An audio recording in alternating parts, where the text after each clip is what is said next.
All right, y'all, give me 1 second. Let me get this. Let me go to Facebook. What's up, YouTube and Twitch? Let me go to Facebook and set my privacy for public. I'll be ready to roll. All right, it don't take long.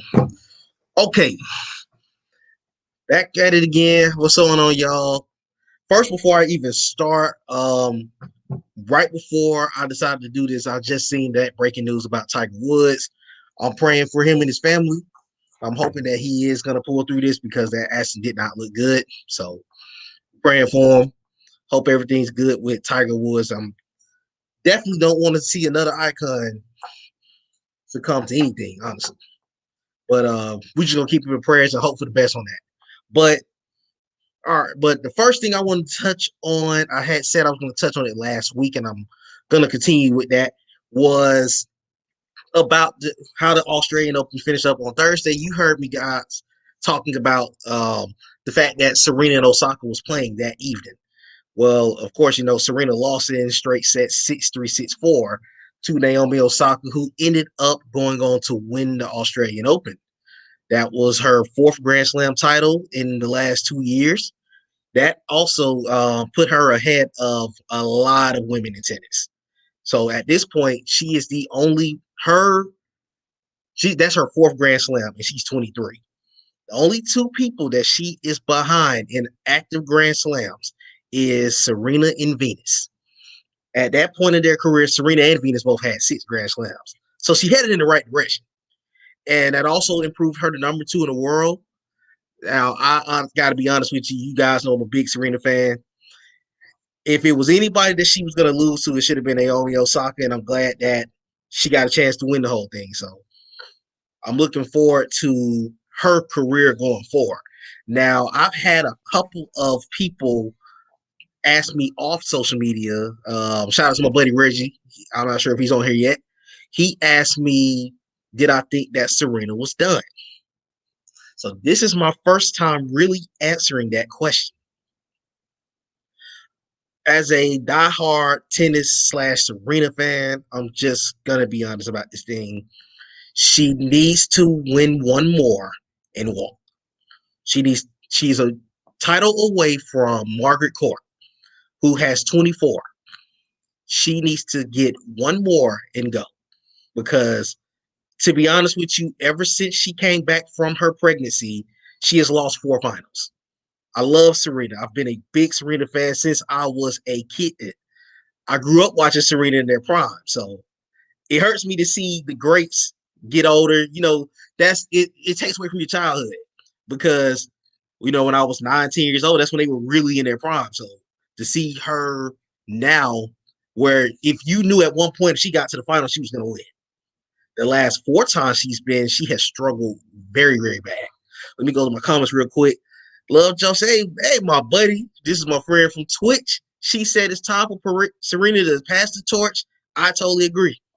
I think I want to see her get one more and then walk out on top. I don't want to see her playing like Venus, unfortunately. No disrespect to Venus. I'm a big Venus fan as well, but Venus can't get out the first round, unfortunately. She can't get past the second round. She had a great first round match in Australia, and then she got injured, and it just wasn't the same.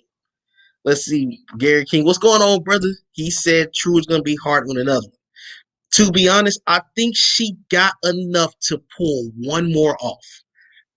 I honestly, if I was Serena, and I've been talking about this, off social media, I wouldn't play the French Open.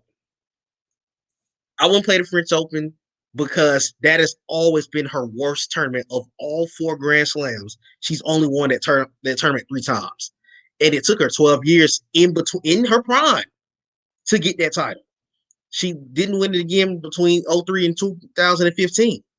It's hard to win that title, go 12 years. I'm sorry, let me correct myself.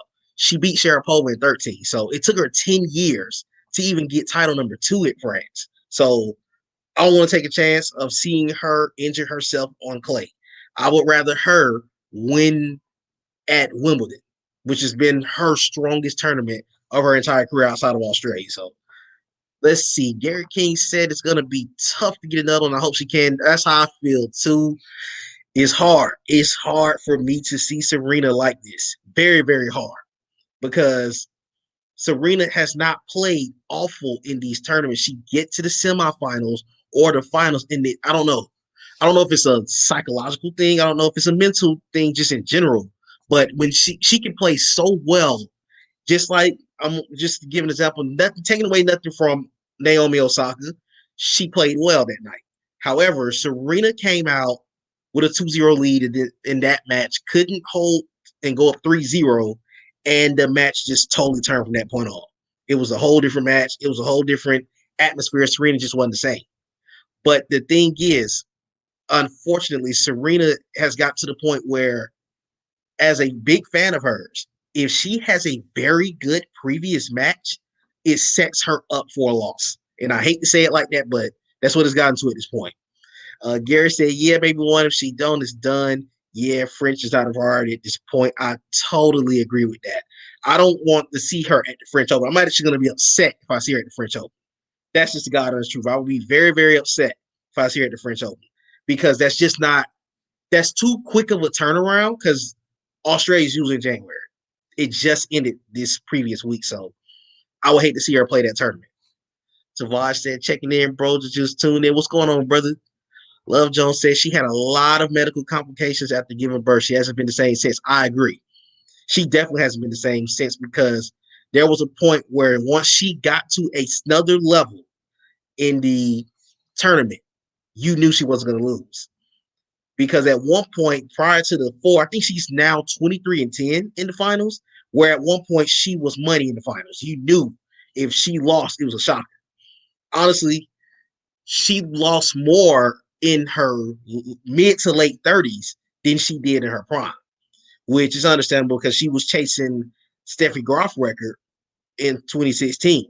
So she ended up breaking that record at Australia when she was pregnant with her daughter. And since then, she's been chasing that. She's only actually won WTA title since. So it's going to be difficult to see what happens with her going forward. I'm hoping that she can pull off one, but this is getting to the tail end of her career. But to step over into the NFL draft talks, I said that I was going to cover the top 5 teams in the draft. I'm going to give you guys a preview of what the mock drafts are saying for them right now. And I'm also going to give you a needs base. So what I'm going to do this week, I'm doing 1 to 5 today. I'll be doing 6 to 10 sometime this week. So be on the lookout for it. So, of course, we all know the first overall pick is the Jacksonville Jaguars. Oh, before I go into, hey, cuz, how you doing? Prime Princess is stopping by. Kyrie Powell, before I get started. Oh, my God. Let me just address that comment right there. When she lost that tournament in 2015 at the U.S. Open, I was livid. And I blame Drake for it because that was the year that she could have won all 4 that year, but she ended up losing in the semis to Roberta Vinci, who didn't even win that Grand Slam that year. Side note. But on to the NFL draft talk. The Jacksonville Jaguars are number 1 on the clock. Every mock draft has them taking Trevor Lawrence, which is understandable. They need a quarterback. Gardner Minshew is not a bad quarterback. Let me say that. But that's a bad football team. And usually a new head coach is going to want their guy. So that could be a topic for even for us down the road. But they're going to be looking for a quarterback in this draft. Let's see. Pink Panther said, I feel so bad for my girl. Oh, you know it. You know we be hurting. You know me and you be hurting. Me and my cousin, we talk about it all the time, y'all. Y'all just don't know. We hurting to see her not with another one right now. But the Jaguars are in a position. The Jaguars have a lot of money to be a very bad football team. They hired Urban Meyer as a head coach. They actually have $77 million of cap space. So they will be able to address certain needs. They're going to be in the market for certain guys like Chris Godwin, like Shaq Barrett, and those. It's a very loaded free agency class. That'll be something that I'll discuss down the road. But they have enough talent I'm sorry, they don't have enough talent. Excuse me on that one. They have enough money to get the guys to replace on their team. Another position that they should be looking at is the defensive line. The defensive line was awful last year. They lost Marcel Darius. They got rid of Calais Campbell. He's in Baltimore now. And then two of their defensive tackles actually opted out due to the COVID-19 concerns. So we didn't get a chance to see no real on their offensive line. I think their lead in sacks was like 5.5. And then Yannick Ngwoke, excuse me if I say his name wrong, he ended up going to the Vikings in a trade last year. So they don't have any talent real on that defensive line.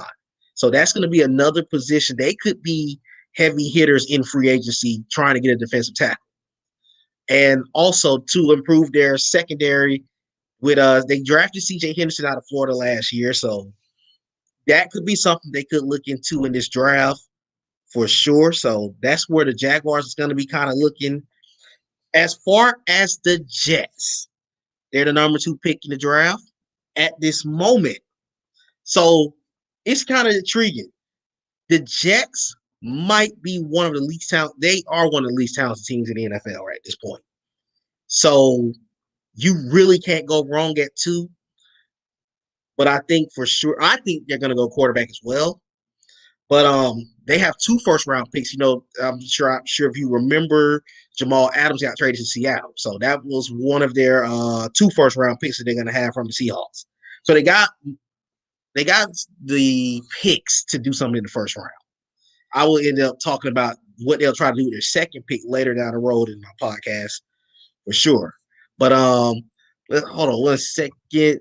Okay, DJ Antoine, what's going on, man? This is one of hey man, you gotta follow this guy. If you're not on Twitch, make sure that you subscribe to his channel. He has some great content on his channel. I enjoy it. Me and my boys enjoy it. He's on late night, sometimes going in the afternoon just to give him a shout out.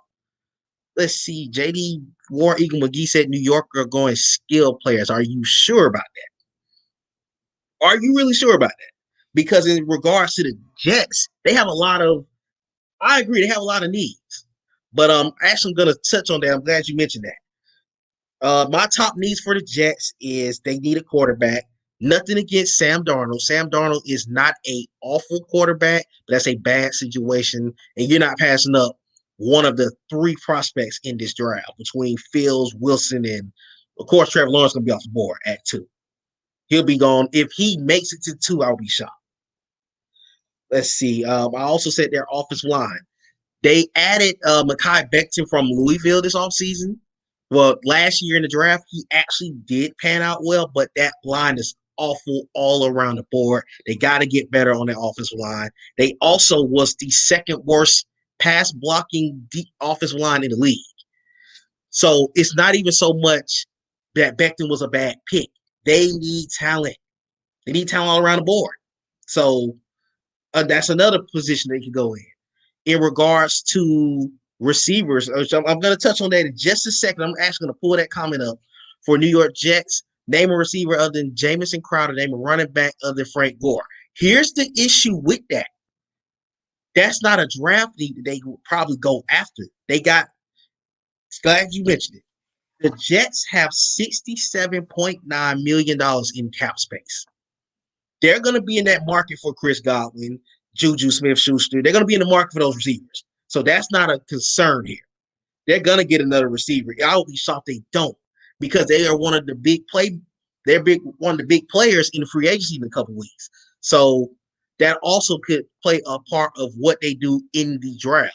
That's why I think they're going to go quarterback because I think they're going to get some needs addressed at wide receiver. You also have a shot to go after Aaron Jones from Green Bay in free agency. You got a couple guys out there in free agency that you can actually make a move. They got the money to go get anybody they want to get, to be honest with you. So that's the reason why I don't think that they would oversend themselves to go after a position not named quarterback. But the mock drafts have Walter Football has Justin Fields going to the New York Jets.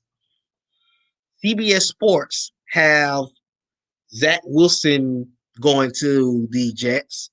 NFL Network has Zach Wilson going to the Jets as well. So everyone is kind of on the same page in regards to them going after a quarterback at number 2. But that's good. They got a lot to do. They need playmakers on all sides of the field. Let's see. Ronald Guerrero said he agrees. JD said, I'm saying this because they need to let Sam Darnold get a second chance. That's always tricky because you never know what the coach is going to do. You never know what the coach is going to do. DJ Antoine said, you have an inside scoop on the Bears' new quarterback this offseason. I'm intrigued to see what the Bears do at quarterback because I think they're going to get rid of Mitch. So that I will talk about the Jets very soon because I do plan on going down every team, especially in the first round. So that's going to be a fun topic to discuss, especially in free agency. Let's see. JD said, depending on free agency, I'm not down on them getting a quarterback. Yeah, I know what you're saying. I definitely know what you're saying. Ronald said that Aaron Jones is too much money for me. Yes, he would be too much money for me as well. But when you're as bad as they were, they may chase after anybody. Darius said, I think they're going to go quarterback as well as if the Watson trade will go through. That's going to be intriguing too to see how the Deshaun Watson situation plays out as well. Let's see. Ronald said, I believe the Bears will trade up to get a quarterback. That could also happen too. That could happen with the next team I'm about to talk about, who is the Miami Dolphins. As you know, Miami barely missed the playoffs last year. And people will probably wonder, let's see, hold on. Love Jones said, you think the Seahawks are going to trade Russell? I don't see it happening yet. Could he potentially be on another team in the future? Maybe. But they would be crazy to move on from him now. They're too close. I think Seattle's not too far from really being one of the threats and to come out the NFC, so I would hate to see them do that. But the Dolphins at 3. If you wonder how this became the number 3 pick, congratulate the dumb Houston Texans. No disrespect to Texans fans on here. But the Texans, when they did the Laramie Tunsil trade, which a lot of folks killed 2 years ago, that pick came from there. No one ever thought that the Texans will become as awful of an organization as they are. But that's how they ended up with this number 3 pick here. So, as before I even step into this pick, this wouldn't be a surprise for me if they trade back or somebody goes up to 3. It wouldn't shock me if somebody go up to 3 because the Dolphins are the big players in this draft. Of course, they got their own first round pick, so they're also sitting here with 2 first rounders in this draft as well. So I would be sitting there thinking about potentially getting what I can get out of there. That could also be a Deshaun Watson destination as well if Houston looks into moving. But my need for them are the offensive line. The offensive line is not, they need a lot of improvement. They probably are in a position to take the best guy available at this position because honestly, they drafted Austin Jackson last year and he was not really that good. Let's see. Hold on. JD said that don't be shocked if someone trades number 2. I wouldn't be shocked at that. That between 2, honestly, outside of the Jets, outside of the Jaguars, every team between 2 to 5, I could see trading down or I could see a trade up happening because it's one of them tricky situations. But at receiver, they don't really have a solid number 1 threat. I thought Devontae Parker was going to end up being a solid wide receiver. I like Preston Williams, the kid out of Lovejoy. I know a lot of you probably are familiar with him. But I don't feel that they have a true number 1 threat. So they could be, I don't think they're as, I think they still have money to make a move in off season, but I also wouldn't be shocked to see them stay at 3 and go get the best player available here. Also, they're going to go, I say another need would be linebacker for them. Kyle Van Noy came in and he definitely was a major improvement for him. And Landon Roberts played pretty well for the Dolphins as well this season too. But the one thing about it, if you have a good year and you're in free agency, you're going to go get paid. So they could potentially lose him and just have Kyle Van Noy. And you want to get some players to be in that position. This is the funny thing about it is, as far as the mock draft, CBS Sports, I'm going to go down. They have 4 different guys who are doing mock drafts. So Ryan Wilson and Chris Topasso has Miami trading back altogether. They don't even have them take it nobody at 3. As far as Josh Edwards and Pete Prisco, Josh Edwards have them taking Penny Sewell, which will help their left tackle position, and Pete Prisco have them taking Jamar Chase out of LSU. I'm sure a lot of you probably, I don't know how many people forgot about Jamar Chase. He was a part of that national championship LSU team. He's a very good receiver. That will be a great addition for him. But as I said before, I think that's a potential trade back spot. I'm gonna leave us last. In these guys here, I'm gonna leave them last. I'm gonna go talk about the Bengals before I even touch on the Falcons. They're the 5th overall pick. Truth be told, the Bengals need everything. The Bengals probably have one of the least talented rosters in the league. Because to be honest with you, and I want to salute my cousin, he's a Bengals fan. I don't know if he's watching right now. Me and him had a conversation about their needs. Truth, to be honest, they need both defensive linemen and offensive linemen. The Bengals gave up 48 sacks last season. That's one of the worst in the NFL. And that offensive line got Joe Burrow hurt. Hopefully Joe Burrow comes back and have a solid season 2. But, as I mentioned, he got hurt at the end, halfway through his rookie season. That sucked for him. Also, they need better blocking if they're going to be able to protect for Joe Mixon, who's a pretty respectable running back in Cincinnati. But, again, you got to have somebody to block. On defense, you may have to replace the whole defensive line because Geno Atkins is getting older. He could hit free agency. Carl Lawson could hit free agency. And outside of those two, who do you have? That team, again, is tremendously flawed at defensive at the defensive line. Also, I put as a need for them, I put at wide receiver.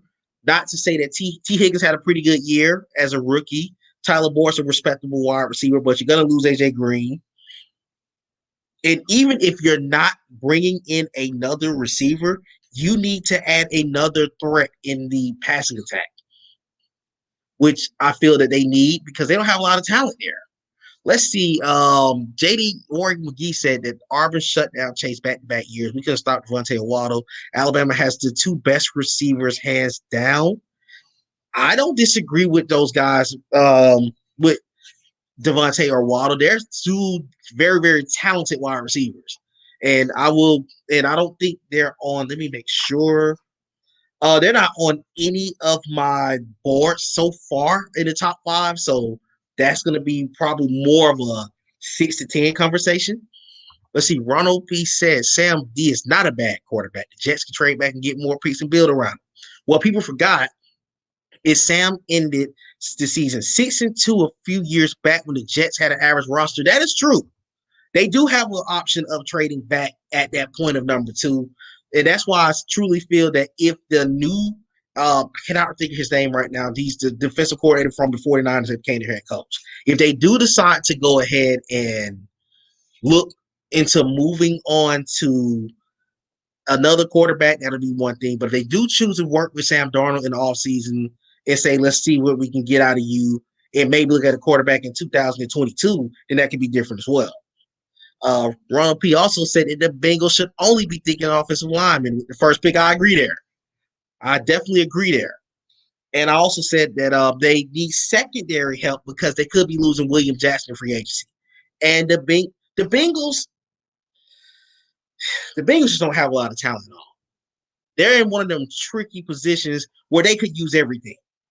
There's not a position on that team, in my personal opinion, that they would not go wrong outside of Joe Burrow and Joe Mixon. I don't think there's a position you could go wrong with at 5. Let's see. CBS Sports said Ryan Wilson had Penny Sewell and so did Chris Trapasso. He had Penny Sewell also going to Cincinnati. Everyone, Walter Football and NFL Network did as well. So 3 of the 4 pundits from CBS Sports, though every single one of them has Penny Sewell out of Oregon, the left tackle, going to the Bengals. The only person that didn't was Josh Edwards, who has them taking Kyle Pitts. Kyle Pitts is not a bad fit in Cincinnati either. Because, like I said, they need another playmaker. So I don't know if I would jump at 5 to take him, but again, you don't have a tight end, so that would be a good fit there as well.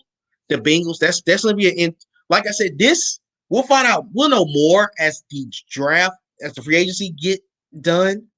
But honestly, 2 to 5 could really be trade back spots. Truthfully, let's see. JD Morgan McGee said that how's Khalil Mack contract New York to trade for him. I will absolutely take a look at that contract at some point. That's a good question. That's something I could really look into when we talk about the Bears. Kyrie Powell said that Cincinnati can go wide receiver as well. They need talent. I agree. I definitely wouldn't be against them taking a receiver like a Devontae or Jalen Waddle or even Jamar Chase. It depends on who's there at 5. I could see them going best player available as well, too. Kyrie also said that Kyle Pitts will be the highest drafted tight end, I believe. Yeah, he's definitely going to – I'll be shocked if he doesn't make it out the top 10. I'll be shocked. I really would. Because Kyle Pitts is definitely a next level tight end. He's a huge reason why Florida was so successful this year. No disrespect to Kadarius Toney and Kyle Trask. That right there was the bread and butter of that Florida Gator offense. So looking forward to see what happens with the Bengals here. And like I said, I wanted to touch on. Hold on, let me see.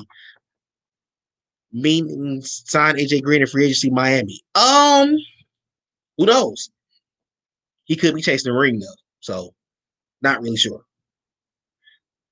But I wanted to, like I said, I was going to wait and talk about the Falcons last because we talk about the Falcons all the time. And I'm going to touch on them because they're the 4th overall pick in the draft. Be honest with you, our needs, I said, was at the moment, we got a lot of needs, but I said that we need to either pursue a pass rusher. We don't have a pass rush at all outside of Grady Jarrett. We need a left guard. That could be a potential spot in this draft. A safety at this part in the draft, and of course, a quarterback.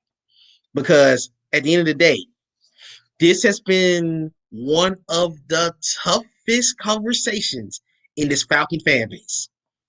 You got some that don't want to go quarterback yet. You got some that do. I will honestly tell you where I stand right now. Before I go there, let me answer these 2 comments. Kyrie said no way he goes top 5 is what I'm saying. I agree. I don't think he's going top 5. I think top 10 for sure. Top 5, absolutely not. JD Morgan McGee said, are there any running backs in the mock in the top 10? Absolutely not. I think the closest one is in the 20s, and that's probably Najee Harris. But nobody's in the top 10 at running back. But before let me just name off who the media is saying. Love Jones, very good question. Is Matty Ice washed up? Very good question. I'm glad you asked this. I don't think he's washed up. I just don't think he should. I don't think he should be our quarterback much longer. And that kind of goes into what I was about to talk about. Matt Ryan's still good enough to win games in this league. But between the contract situation and where the Falcons are standing right now, I wouldn't keep him past 2022. I wouldn't keep him past 2022. No disrespect to Matt Ryan. He's the best quarterback we've ever had in the 50-something year history of this team. He's taken us further than any quarterback has taken us outside of Chris Chandler, and even he wasn't here long. But I feel that you can't pass up taking a quarterback in this draft if it's there at 5. And honestly, at 4, we don't have a pass rusher that's generational, that you don't have a Chase Young or a Joey Bosa in this draft or a Nick Bosa in this draft. At this point, your best guys available are quarterback for us. Now, I wouldn't be opposed to us taking an offensive lineman because we really do need to get an offensive lineman, but I would rather address what you need for your future. So, as with that being said, NFL Network has us taking Justin Fields. Walter Football has us taking Zach Wilson from BYU. Pete Prisco has us taking a corner at 4, which I would absolutely be angry about. Let me make that very, very, very, very, very, very clear. We do need help in the secondary, not at 4. Not at 4. There is nobody at 4, not even Pat Surtain, no disrespect to his talent. I'm not taking him at 4. Not when we have bigger needs on this team than a corner. Ryan Wilson had us trading back at 4, actually. He has us trading back with Carolina in the draft this year. Chris Trapasso had us taking Caleb Farley, who was another corner out of Virginia Tech. I will be angry about him as well. No disrespect to his talent. We don't need a corner at 4. Josh Edwards have us taking Justin Fields at for the Falcons. I think we'll find out a lot more about the Falcons as free agency comes into play, because the Falcons are still $12 million over the salary cap. So we got to make a move to even get under the cap to even sign our rookies. So just stay tuned as what the Falcons do from that point on. We'll know a lot closer to the draft. Let's see. JD said that they are underrating these running backs. No, you're just not going to take a running back in the top 10. You can still. Nick Chubb was a second-round pick. I'm not going to jump up to 3, 4, or even in the teens to take a running back at this point. Not when you can find you a steal in the second round, i.e. Nick Chubb. Saquon was a top 5 pick, but Saquon cut up at Penn State, as we all remember. Zeke was a top 5 pick, but Zeke cut up at Ohio State. Yes, Najee Harris was good, but I'm not taking a guy this is not 2004. I'm not taking a guy in the top 5 unless you just show me you do everything the right way. That's the truth in that. We need a running back as well, but I'm not taking nobody in the top 5. Let's see, Darius Owens Sr. What's going on, brother? He said the Falcons need a pass rusher. We need multiple pass rushers. Honestly, as a Falcon fan, it is embarrassing watching us week in and week out because quarterbacks do taxes in the pocket on us. It's embarrassing. We need a lot. So personally, I wouldn't even be opposed to trading back like one of those mock drafts mentioned. But again, the Falcons have a lot to do going forward. Okay, I've touched on both topics I want to touch on. Is there any questions that you have for me in regards to what do you want me to talk about next? Because in the next show, I'm going to talk about the draft picks of 6 to 10. I'm going to talk about those teams as well. I know Kyrie Powell's on here. I may end up having him on the show with me next week later this week, because he is a Lions fan. So who better honestly, if you are a fan, if you're a diehard fan, you want to talk about your team with me in the draft, let me know, because I'm going to talk about all 32 teams leading up to the draft. And also, just another heads up, as far as, I'm definitely going to touch into the NBA for sure. That's another thing I will definitely look into talking about going forward. I'm a mainly football guy, but I would definitely talk about the NBA going forward for sure. But we definitely would talk a little bit more. Okay, hold on. Let's see. Devon Brown, what's going on, brother? He said, let's talk about the Washington football team. I will definitely cover you guys. I'm going to cover you guys when we get closer to that, because I'm going by 5 picks. I'm going by every 5 teams so far. So I'm going to try to do this like 2 to 3 times a week where we get down to 32. So I definitely will talk about Washington's football team. But side note, that team is heading in the right direction.